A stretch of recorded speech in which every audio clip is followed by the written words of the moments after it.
Death. It's the one certainty we all share, yet it remains one of life's greatest mysteries. What happens when a human dies? Is there life after death, or does everything simply end? In this video, we'll explore the biological, philosophical, and spiritual perspectives on what happens when we die.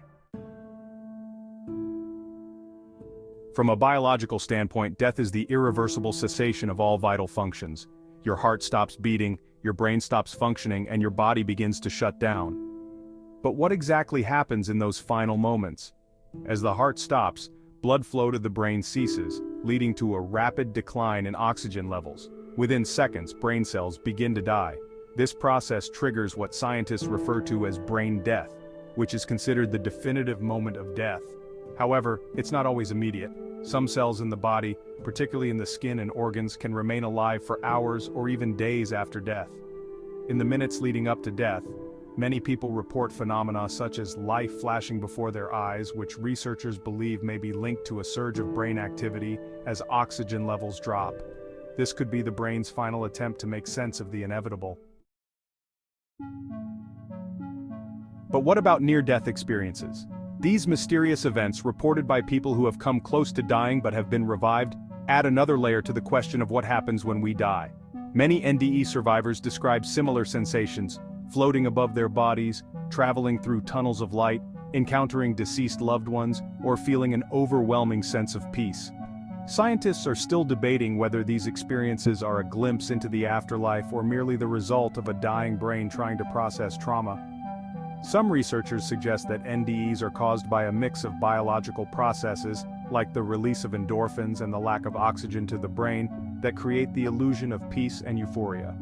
Others believe there may be more to these experiences, pointing to the consistency of accounts across cultures and belief systems. For centuries, humanity has looked to religion and spirituality for answers about what happens after death. Different belief systems offer vastly different perspectives. In Christianity, Islam, and Judaism, death is often viewed as a transition to another realm, heaven or hell, where the soul is judged based on earthly deeds. For these faiths, death is not the end, but a beginning of eternal life.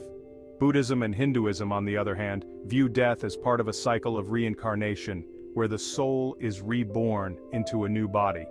According to these beliefs, one's actions in life, or karma, determine the conditions of the next life.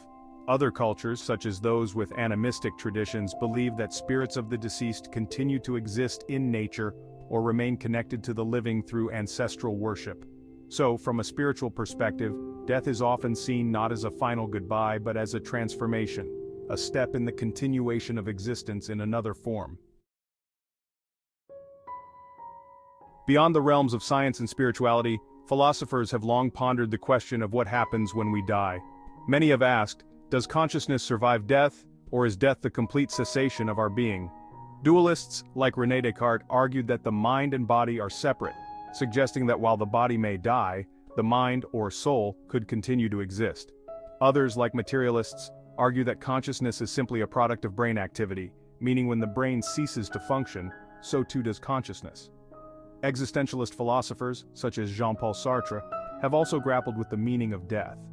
For them, death gives life its ultimate meaning. It is the awareness of our mortality that shapes our choices, our values, and our actions.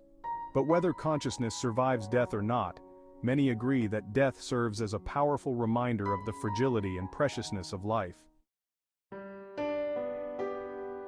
Death is universal, but how different cultures approach it varies greatly.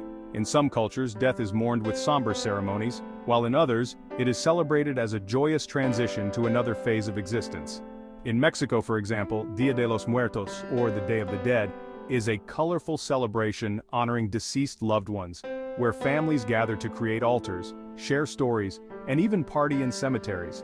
In contrast, certain Western cultures focus more on mourning and somber remembrance, with funerals serving as a time for grieving and reflection. These practices offer insight into how different societies make sense of death and their beliefs about what happens afterward. Ultimately, the rituals surrounding death often reflect our collective hope for continuity, meaning, and connection beyond the grave. Despite centuries of scientific inquiry, spiritual teachings, and philosophical debate, The ultimate question of what happens after death remains unanswered. For some, this uncertainty is a source of anxiety. For others, it's a reminder to cherish the present moment. As we face the unknown, we may never truly know what awaits us beyond this life. But perhaps the mystery itself is part of what gives death its profound meaning. What do you think happens when we die? Is it the end, or merely a transition to something else? Share your thoughts in the comments below. Life, death, and what lies beyond? They are part of the human experience, shaping how we live and how we understand our place in the universe. If you enjoyed this video, don't forget to like, share, and subscribe. And let us know, what topics should we explore next?